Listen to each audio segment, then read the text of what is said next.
여호와께서 모세와 아론에게 말씀하여 이르시되 나를 원망하는 이 악한 회중에게 내가 어느 때까지 참으랴. 이스라엘 자손이 나를 향하여 원망하는 바 그 원망하는 말을 내가 들었노라. 그들에게 이르기를 여호와의 말씀에 내 삶을 두고 맹세하노라. 너희 말이 내 귀에 들린 대로 내가 너희에게 행하리니 너희 시체가 이 광야에 엎드러질 것이라. 너희 중에서 20세 이상으로서 계수된 자 곧 나를 원망한 자 전부가 여분네의 아들 갈렙과 눈의 아들 여호수아 외에는 내가 맹세하여 너희에게 살게 하리라 한 땅에 결단코 들어가지 못하리라. 너희가 사로잡히겠다고 말하던 너희의 유아들은 내가 인도하여 드리리니 그들은 너희가 싫어하던 땅을 보려니와 너희의 시체는 이 광야에 엎드러질 것이요 너희의 자녀들은 너희 반역한 죄를 지고 너희 시체가 광야에서 소멸되기까지 40년을 광야에서 방황하는 자가 되리라. 너희는 그 땅을 정탐한 날수인 40일의 하루를 1년으로 쳐서 그 40년간 너희의 죄악을 담당할지니 너희는 그제서야 내가 싫어하면 어떻게 되는지를 알리라 하셨다 하라. 나 여호와가 말하였거니와 모여 나를 거역하는 이 악한 회중에게 내가 반드시 이같이 행하리니 그들이 이 광야에서 소멸되어 거기서 죽으리라. 모세의 보냄을 받고 땅을 정탐하고 돌아와서 그 땅을 악평하여 온 회중이 모세를 원망하게 한 사람 곧 그 땅에 대하여 악평한 자들은 여호와 앞에서 재앙으로 죽었고 그 땅을 정탐하러 갔던 사람들 중에서 오직 눈의 아들 여호수아와 여분네의 아들 갈렙은 생존하니라. 모세가 이 말로 이스라엘 모든 자손에게 알림해 백성이 크게 슬퍼하여 아침에 일찍이 일어나 산 꼭대기로 올라가며 이르되 보소서 우리가 여기 있나이다. 우리가 여호와께서 허락하신 곳으로 올라가리니 우리가 범죄하였음이니이다. 모세가 이르되 너희가 어찌하여 이제 여호와의 명령을 범하느냐. 이 일이 형통하지 못하리라. 여호와께서 너희 중에 계시지 아니하니 올라가지 말라. 너희의 대적 앞에서 패할까 하노라. 아말렉인과 가나안인이 너희 앞에 있으니 너희가 그 칼에 망하리라. 너희가 여호와를 배반하였으니 여호와께서 너희와 함께하지 아니하시리라 하나 그들이 그래도 산 꼭대기로 올라갔고 여호와의 언약궤와 모세는 진영을 떠나지 아니하였더라. 아말렉인과 산간지대에 거주하는 가나안인이 내려와 그들을 무찌르고 호르마까지 이르렀더라. 여호와께서 모세에게 말씀하여 이르시되 이스라엘 자손에게 말하여 그들에게 이르라. 너희는 내가 주어 살게 할 땅에 들어가서 여호와께 화제나 번제나 서원을 갚는 제사나 낙헌제나 정한 절기제에 소나 양을 여호와께 향기롭게 드릴 때에 그러한 헌물을 드리는 자는 고운 가루 10분의 1에 기름 4분의 1 흰을 섞어 여호와께 소제로 드릴 것이며 번제나 다른 제사로 드리는 제물이 어린 양이면 전제로 포도주 4분의 1 흰을 준비할 것이요 순양이면 소제로 고운 가루 10분의 2에 기름 3분의 1 흰을 섞어 준비하고 전제로 포도주 3분의 1 흰을 드려 여호와 앞에 향기롭게 할 것이요 번제로나 서원을 갚는 제사로나 화목제로 숫송아지를 예비하여 여호와께 드릴 때에는 아멘. 우리 이번 주에 이 셜라흐의 말씀 속에서 이제 12 정탐꾼들의 그 정탐과 또 그 10명의 정탐꾼들의 그 악평이 지금 이스라엘 온 회중에게 원망으로 지금 퍼져나가고 또 그것이 엄청난 결과를 가져오게 되는 것을 우리가 봅니다. 그래서 이 땅에 대한 악평, 또 사람에 대한 악평, 또 하나님의 나라에 대한 악평, 하나님의 백성들에 대한 악평을 중단하고 또 그것에 대해서 돌이키라고 하는 그 주님의 이 음성을 우리가 듣게 되는데요. 오늘 하나님께서 우리에게 말씀을 하시는 이 말씀 속에서 나를 원망하는 이 악한 회중에게 내가 어느 때까지 참겠느냐, 내가 그들의 원망하는 말을 들었느니라 라고 말씀을 하고 있습니다. 그러니까 하나님께서 들으시는 우리의 말은 우리의 기도뿐만이 아니라 우리가 내뱉는 원망의 말을 들으신다는 것입니다. 그것이 일종의 기도라는 것이죠. 또 일종의 예언이자 선포가 됩니다. 원망이라고 하는 말을 우리가 이 토라에서 보게 되면 이제 룬이라고 하는 단어를 쓰는데 그것은 머물다 라고 하는 그런 뜻이 됩니다. 두 가지의 의미가 있을 수 있겠는데 첫 번째로는 이제 그 머문다라고 하는 것이 그저 그 생각에 머물게 되면 원망이 계속 나오게 됩니다. 그러니까 무언가 우리를 불안하게 하는 것, 또 우리를 좀 상하게 하는 그러한 뭐 상황이나 또 그러한 사람들이나 그 계속해서 이제 그 생각에서 떠나질 못하고 계속 거기에 머물러 있게 되면 이제 그것이 이제 원망으로 바뀌게 되죠. 그래서 그런 원망의 싹이 우리 가운데 들어오거든 우리가 그 생각에서 떠날 수 있는 그러한 자유함을 주님께 달라고 우리가 구해야 할 것이고요. 그래서 원망이라고 하는 것은 또한 그 원망의 영은 우리를 그 더 이상 새로운 하나님의 나라를 향해서 나아가지 못하게 하는 것입니다. 그래서 원망은 머물게 하는 영이라고 할 수가 있겠습니다. 우리가 이 두려움 때문에 또 그 생각의 결박 때문에 하나님의 나라를 향해서 더 이상 나아가지 못하게 되는 것, 그것이 이제 이 원망이라고 하는 말 가운데에 들어가 있고요. 그래서 우리는 이 머물러 있는 자들이 아니라 주님께서 말씀하시면 움직일 수 있는, 곧바로 순종할 수 있고 또 앞을 향해서 나아갈 수 있는 그러한 믿음을 우리 안에서 회복하라고 주께서 말씀을 하시고 있습니다. 누가복음 19장에 보면 이제 우리 이 신약에서 유명한 달란트 비유가 나오죠. 그래서 거기서는 이제 열 문화 그 문화의 비유인데 뭐 달란트랑 같은 말이라고 할 수가 있겠습니다. 그런데 한 문화를 받은 사람, 그러니까 책망을 받고 저주를 받은 그 한 문화를 받은 사람이 왜 그 한 문화를 가지고 아무것도 하지 않았는가? 왜 그냥 그 한 문화를 수건에 싸서 머물러 있게 하였는가라고 하는 것에 대해서 주께서 굉장히 책망하시죠. 그 이유에 대해서 그 한 문화를 받았던 사람이 이렇게 말을 합니다. 보소서, 당신의 한 문화가 여기 있나이다. 내가 수건으로 쌓아 두었나이다. 이는 당신이 엄한 사람인 것을 내가 무서워함이라. 이렇게 되어 있습니다. 그래서 하나님이 엄한 분이신 줄을, 주께서 엄한 분이신 줄을 내가 무서워하였다. 그것으로 말미암아서 내가 이것을 그냥 쌓아두었습니다. 이렇게 말하고 있습니다. 주님께서 굉장히 책망하시고 그의 가졌던 모든 것들을 다 빼앗고 그를 내쫓으라고 이렇게 말씀을 하시죠. 주인이 이르되 내가 너희에게 말하노니 무릇 있는 자는 받겠고 없는 자는 그 있는 것도 빼앗기리라 말씀을 하시는데, 그 한 문화를 받은 사람은 두려워함으로 말미암아서 그저 뭐 어떤 실패를 두려워하거나 아니면 이거 뭐 잘못되면 하나님께서 책망하실까봐 두려워서, 그게 무서워서 이제 이것을 그냥 머물러 두게 했다는 것입니다. 그냥 이거 관리만 하고 그냥 지키기만 하고 이것의 어떤 목적대로 사용하지 못했다라고 하는 것이죠. 그런데 예수님께서 이 말씀을, 비유를 들어서 이 말씀을 하시고 누가복음 19장 28절에 보면 예수께서 이 말씀을 하시고 예루살렘을 향하여 앞서서 가시더라 이렇게 되어 있습니다.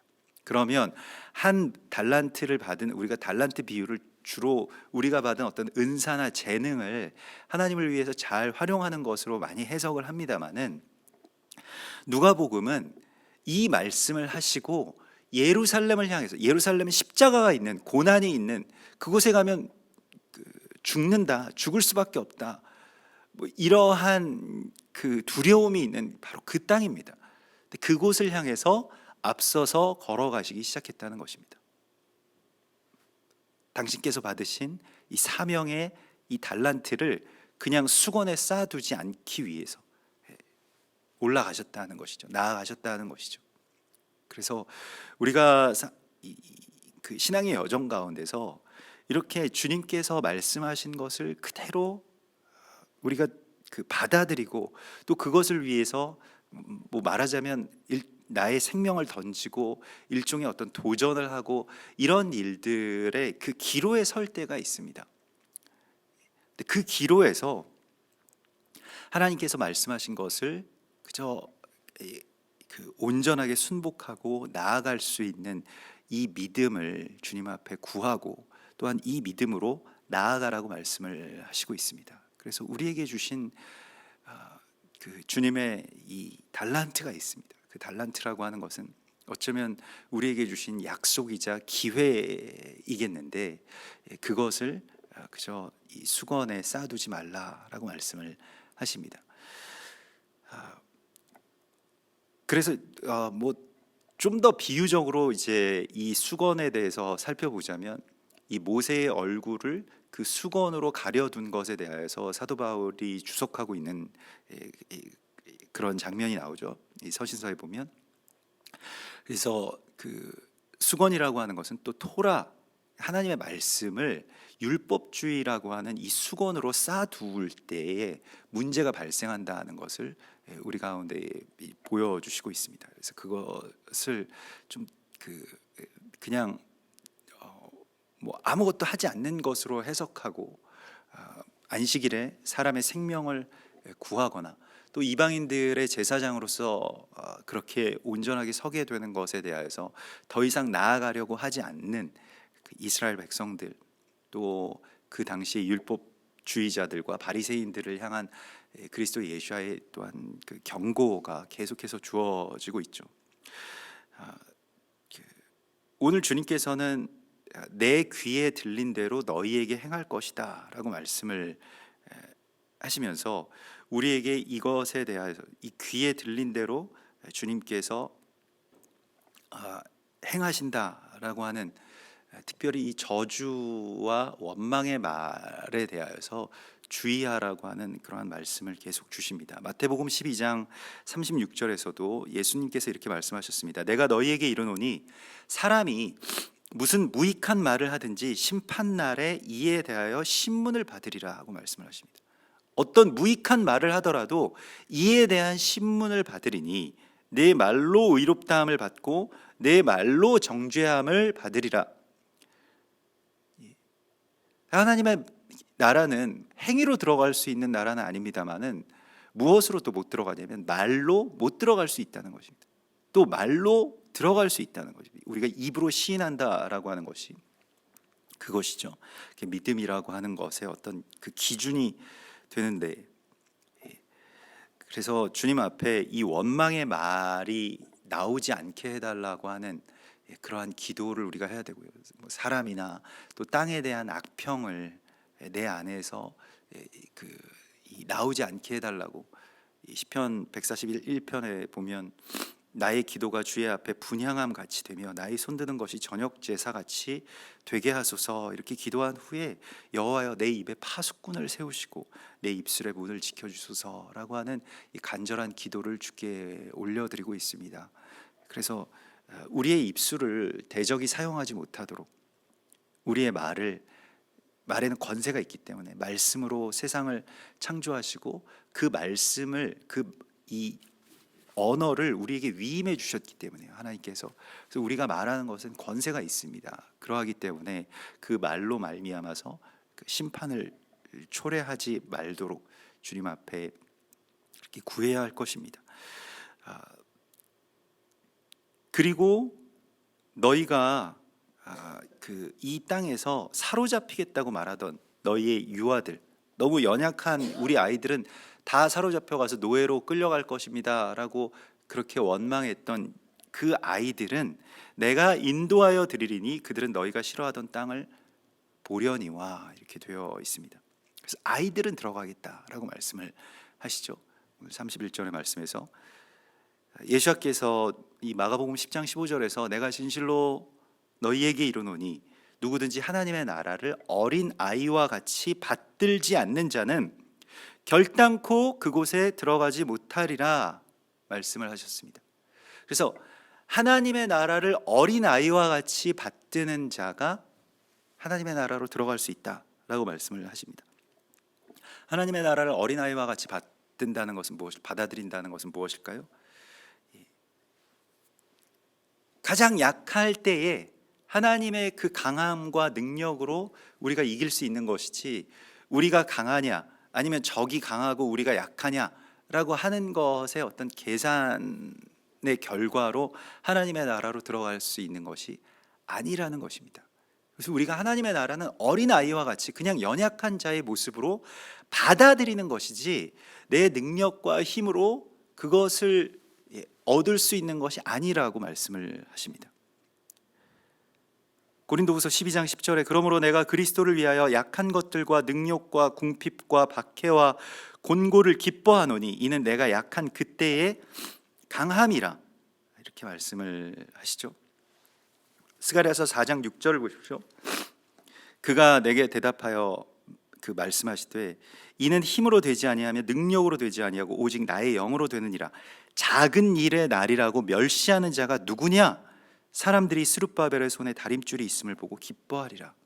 그래서 이 작은 자, 연약한 자, 작은 일, 이러한 것들을 통해서 하나님의 나라를 우리가 받아들이는 것이라고 주님께서 우리에게 오늘 말씀하시고 있습니다.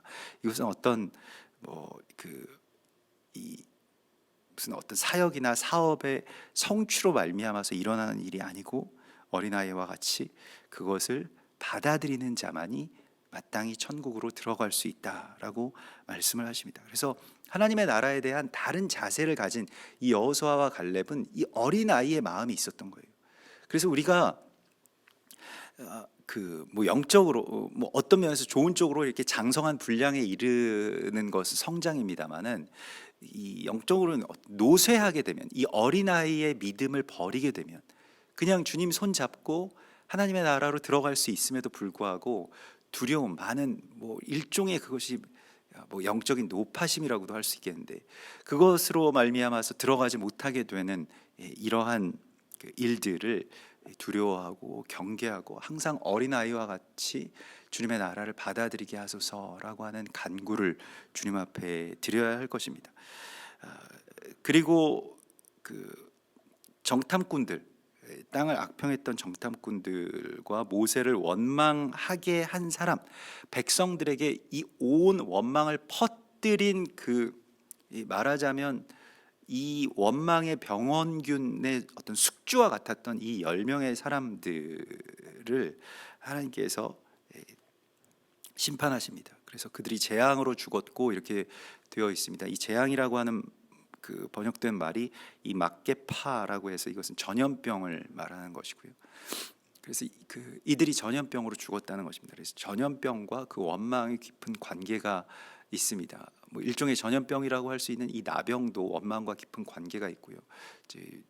어제도 우리가 나누었던 것과 같이 우리가 그 원망의 이 병원균들이 난무하는 이 세상 속에 살아가고 있죠. 여기에 대하여서 어떻게 우리 스스로를 그렇게 보호할 것인가, 지킬 것인가 라고 하는 것을 우리가 깊이 좀 주의해야 할 것입니다. 그래서 우리가 어디에 사람들이 모여 있는 곳에 가거나 외출할 때 이제 당연히 마스크를 쓰는 것과 마찬가지로 이 원망의 이 바다, 이게 인터넷 상에서든 아니면 여러 가지 언론이나 매스미디어든 아니면 사람들 간의 대화이든 이런 것들이 갑자기 우리를 공격할 때가 있을 것입니다. 그래서 그러한 원망이 내 안에서도 퍼지지 않도록, 어떤 불안이나 원망이나 어떤 험담이 내 안에서도 퍼지지 않도록 그렇게 늘 우리가 하나님의 전신갑주를 입고 또 마음의 갑옷을 취하고 그렇게 입술의 할례를 받기 위해서 우리가 주님 앞에 구해야 할 것입니다.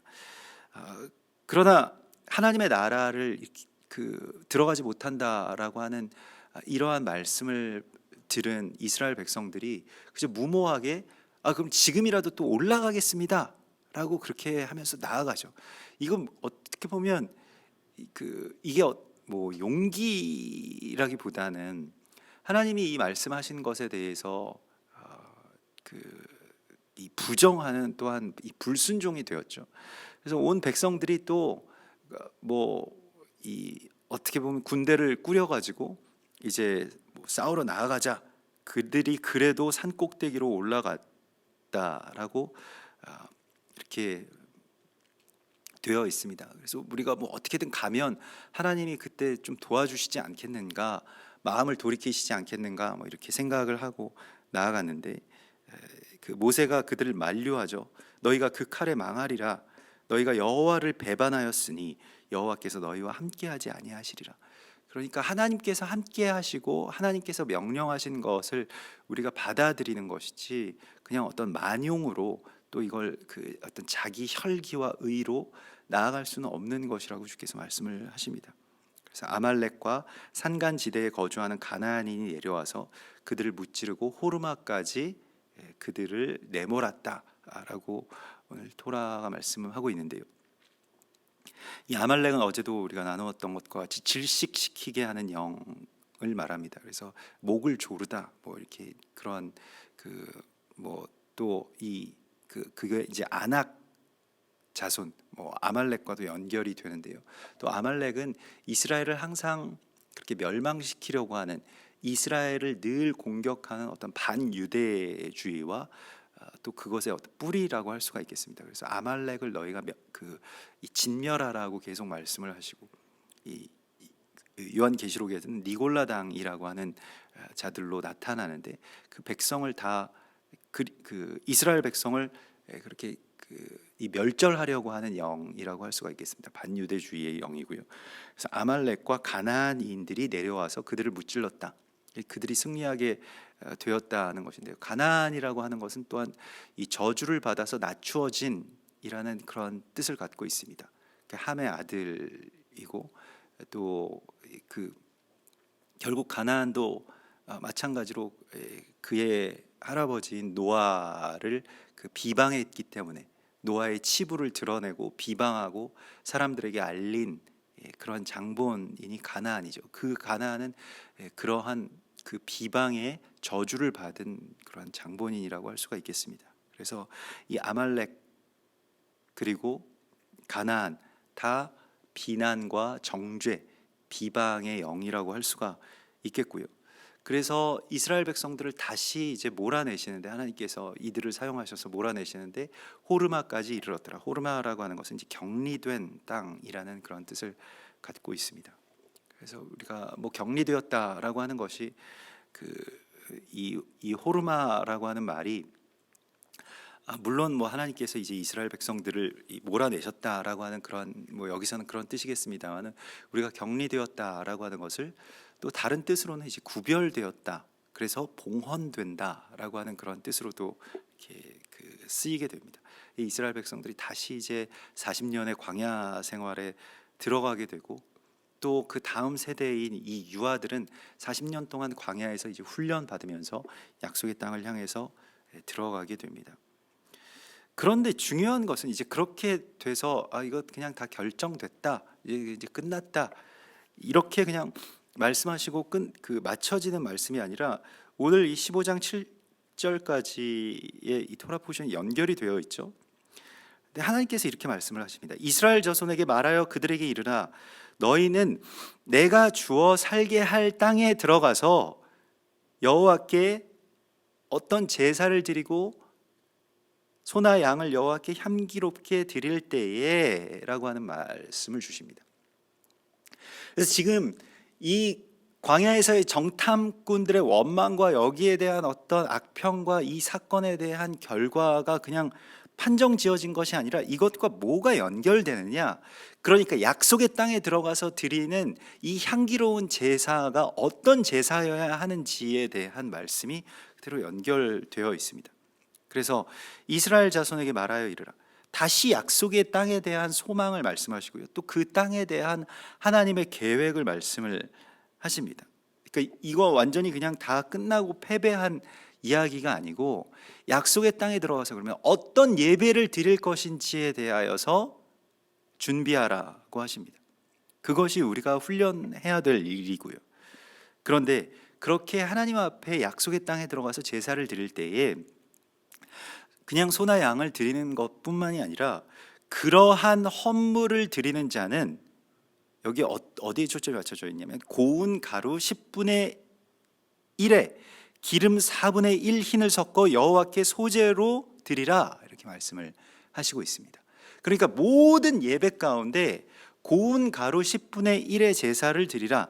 그 고운 가루의 소제라고 하는 것은 이 곡물이 이게 파쇄되고 걸러지고 파쇄되고 걸러지는 그런 과정을 다 거쳐서 아무런 정말로 소리가 나지 않을 때까지, 정말 가장 부드러운 입자가 될 때까지 파쇄된다는 뜻입니다. 그러니까 소재라고 하는 것은 자아의 파쇄와 깊은 관계가 있고요. 자기 판단, 자기 주관에서 나오는 모든 원망, 이런 것들이 없어질 때까지 계속 파쇄하고 거르고 파쇄하고 거르는 그 과정들을 반복해서 하나님 앞에 드리라고 말씀을 하시죠. 이것을 언제까지요? 10분의 1 에바, 이 10분의 1, 우리가 11조도 계속해서 이야기합니다만은 이 제사장의 예물이라고 할 수 있고요. 또한 이 10분의 1이라고 하는 것은 어떤 10개 중에 하나를 의미하는 것이 아니고